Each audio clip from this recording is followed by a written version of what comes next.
Hey now, what is up everybody? My name is Mike Brown, aka Review King MB, and I am here to talk about and review The Shining.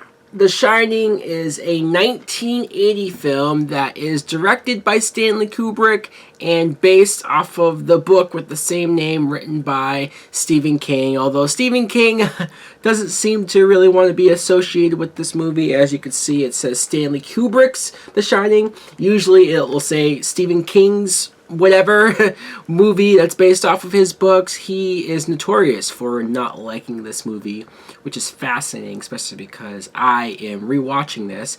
Probably only my third time watching it in my life, but still, I will say that this movie is amazing.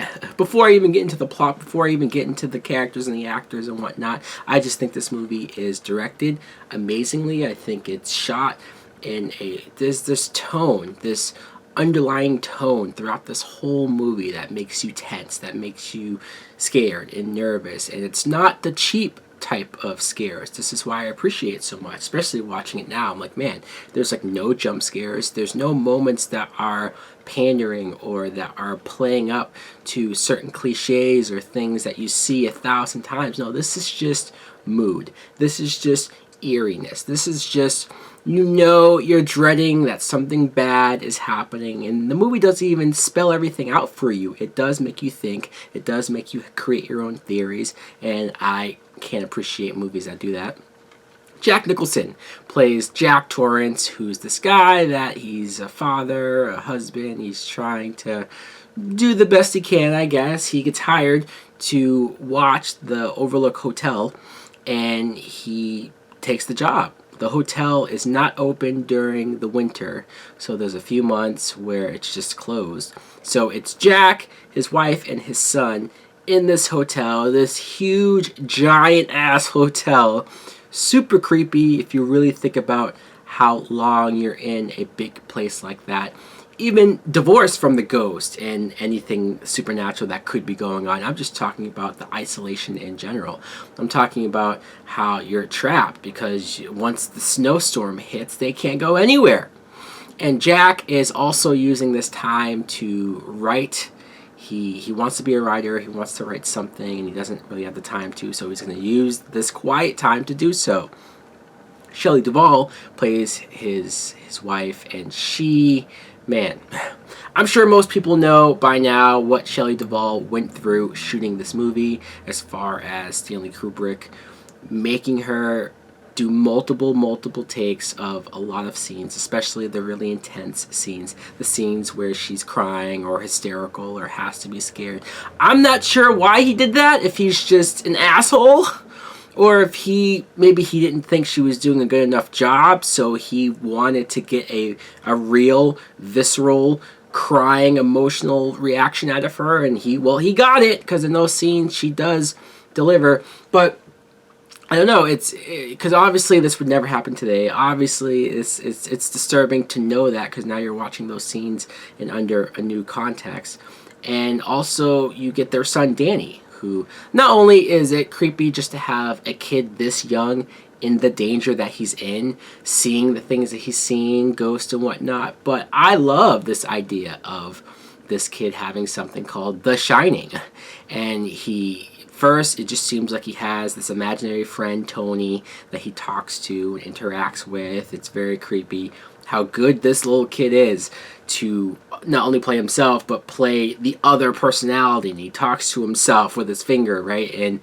And then he gets visions. He gets visions of, it's between future stuff and also maybe deaths and murders that happened in the past. Red Rum.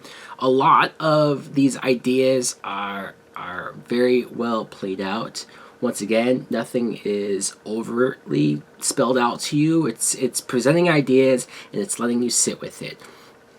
And Jack Nicholson, he goes through a deep, dark path. You could argue at the beginning, and I don't know if this is why Stephen King doesn't love this movie, but you see at the beginning that Jack does have a dark side to him, that he is sort of a I don't want to say dick to his wife and son, but there's definitely an underlying, like, he's a little annoyed with them, or they get on his nerves just a little bit.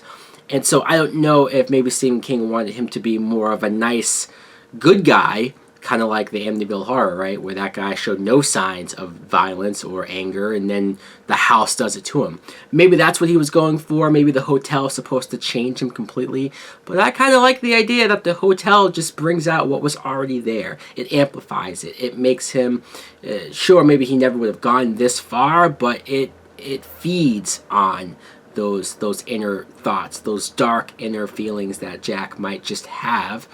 And it brings it out of you. There's scenes where he feels at home in the bar scene. He's talking to the bartender, or the scene where it's surrounded by a bunch of people and he talks to the one waiter, right? And he realizes that it's the guy who had previously killed his wife and daughter.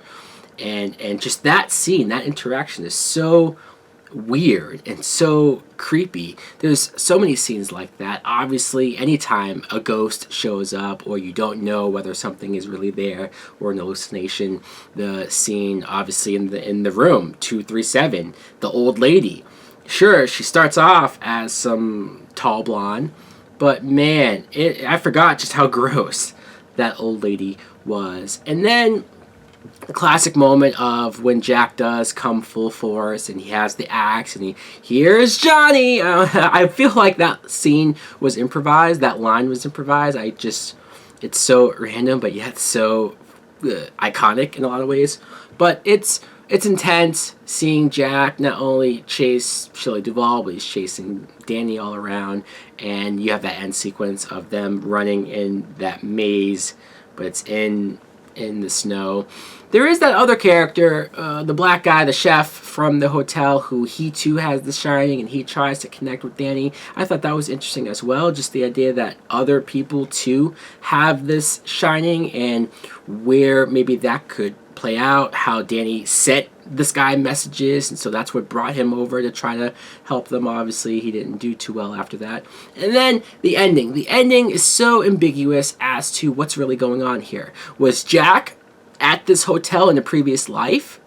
Is that why he felt such a dross? Is why he felt so pulled in? Why he felt so at home at this place? Or does it just collect his soul, and that's why he's in the picture? I mean, I'm sure there's theories for days. I'm sure a lot of you guys have your own theories. In fact, let me know in the comments below. What do you think was going on with this hotel? Are these people previous people who used to be at this hotel and now it's collecting them to fill these spots? Or do you think that no, it's manipulating them, it's messing with their minds, it's making them think that they should be there, and it's doing a lot worse? That's probably the case. Anyways, guys, also let me know, do you think Stephen King was right to not like this movie? I mean, he is the creator, he is the writer, but I just watched this film and I think, how could he not have liked this? What could have been misplaced? What could have been made wrong? I think it's amazing. Still holds up to this day. Like, comment, subscribe. Delete!